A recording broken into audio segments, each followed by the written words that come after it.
hello guys यो बजार चाहिँ बजार धेरै गाडीमा आइयो ज्यादा भयो अझ गाडी खाली छ र गाडी उठेर आइयो गाडी उठ्छन् गाडी खाली छ गाडी चाहिँ यो सोहरू चान हाज पिरो लागेर यो चाहिँ हो दृश्य हो हेर्न सक्नुहुन्छ बजार हो आइसक्रिम हजुर आइसक्रिम अनि बजार गरियो अनि गरम त लाग्छ मलाई गरम लागेपछि मैले के गरेँ आइसक्रिम खाएँ आइसक्रिम बजार गरेर आइसक्रिम खाएँ मेरो मन त मान्दैन हजुरले पनि जान्नुहुन्छ त्यो होइन सायद आइसक्रिम खाएँ आइसक्रिम खाइ फेरि मैले के गरेँ भन्दाखेरि बजारमा हेरेँ सागसब्जी मलाई मनै परेन मैले फेरि गन्नाको जुस खाएँ गन्ना जुस खाएँ फेरि मेरो बजार गएको मलाई राम्रो लाग्दैन गन्ना जुस खान्छु शरीरलाई पनि मेरो ऊर्जा हुन्छ र भारी वस्तु पनि बोक्न सक्छु र गन्नाको जुस पनि मैले खाएँ गन्ना जुस खाइसकेपछि अनि फेरि गएँ बजारमा हेरेँ सागसब्जी के राम्रो छ भनेर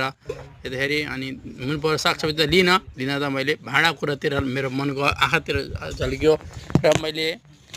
बाल्टिङ हेरेँ बाल्टिङलाई 150 भनौँ मैले भने 150 दिन्न 100 रुपियाँ दिन्छु भनेर एउटा बाल्टिङ लिएँ साथसाथमा मैले बाल्टिङ लिएपछि एउटा स्टिल बाल्टिङ मेरो होइन दिदीको चाहिँ स्टिल बाल्टिङ लिनुभयो ताकि उहाँ पूजा आयो घरमा आयो र पूजाको लागि स्टिल बाल्टिङ उहाँले लिनुभयो बाल्टिङ लिइसकेपछि फेरि दाम मिलेन र अर्को दोकानमा गयौँ अरू दोकानमा गएर फेरि दाम मिलेन अनि फेरि अर्को दोकानतिर गयौँ अनि मग सब हेरेँ अनि एउटा मैले मग चाहिँ लिएँ मग कति 120 भनौँ मग पनि मन परेन दाम त यस्तै हो भनेर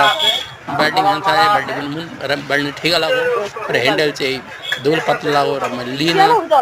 फेरि मैले आएँ बाल्टिङतिर नजर पऱ्यो किनकि नहुने बाल्टिङ मेरो थिएन अनि बाल्टिङ लिएँ बाल्टिङ एउटा लिएँ बाल्टिङ अनि यसो बजारको एउटा भिडियो बनाएँ बजार गएर बजार भिडियो बनाउन नहुने त कुरै होइन मेरो भिडियो मनतिर जान्छ भिडियो बनाइहालेँ अनि हजुरलाई त देखाइहालेँ हजुरलाई मेरो मन त मान्दैन त्यसरी नै बजार घुमियो ओरियो खाइयो पियो अनि घुमेर आइयो यो भिडियो चाहिँ जाँदाखेरिको भिडियो हजुरले हेर्न सक्नुहुन्छ सोमबार यहाँ जहिले बजार लाग्छ र आज दिदीले हिँड्ने बजार भन्नु नि बजार